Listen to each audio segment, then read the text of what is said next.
What do waffles have to do with the red thread? Waffle House and the Waffle House Index.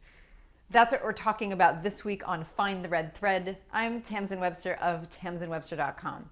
If you're a fan, please do me a favor, like and subscribe.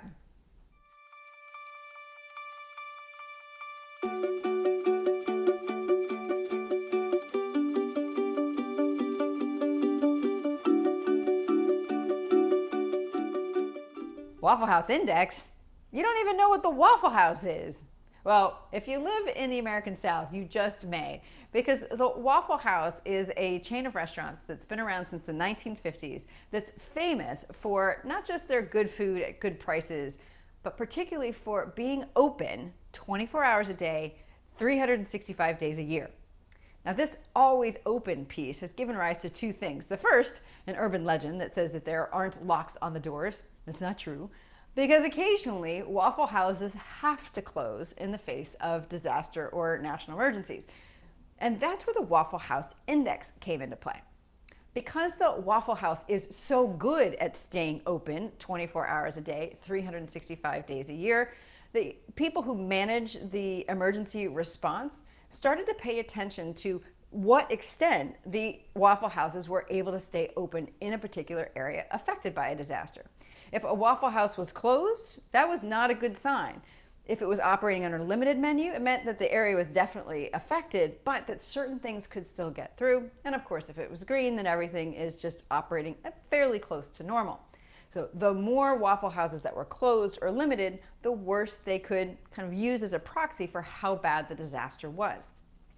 Now, how is it that Waffle House got to this point of helping emergency management officials determine how severe a disaster was? Well, it all comes down to the whys behind their why, the Waffle House operating system, the Waffle House red thread. Now, their goal for their audiences, the goal that they help their audiences and their customers satisfy, is that good food, good prices, always open. Now, the problem of perspective, what they see that other folks didn't see, is that it's not just about the food or the prices or being open, it's really about the people.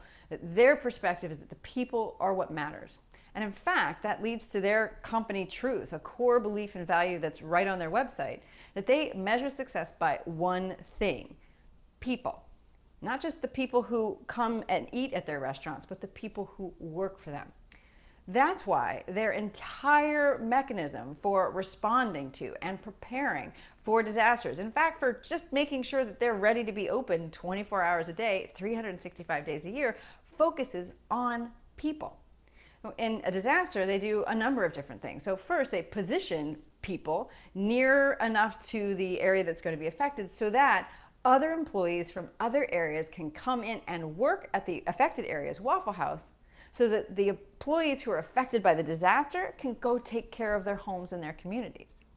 They also do things like making sure that every employee has a key fob with important information on it, so that they've got all the numbers and all the things that they need in order to direct questions, answer questions, get additional supplies.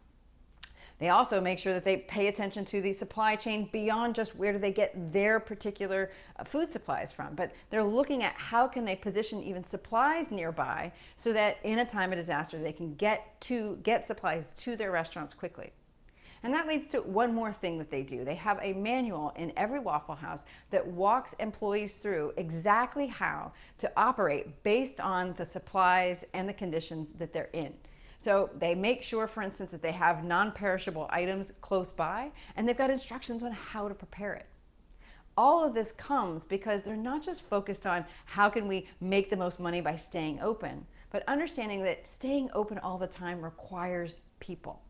It requires people who are prepared to continue to deliver that great food, great prices, always open, anytime. And that, I'd say, is a pretty fascinating red thread, and one worthy of an index. That's this week's episode of Find the Red Thread. If you're a fan or looking to help find your own red thread, reach out to me at tamsenwebster.com/contact.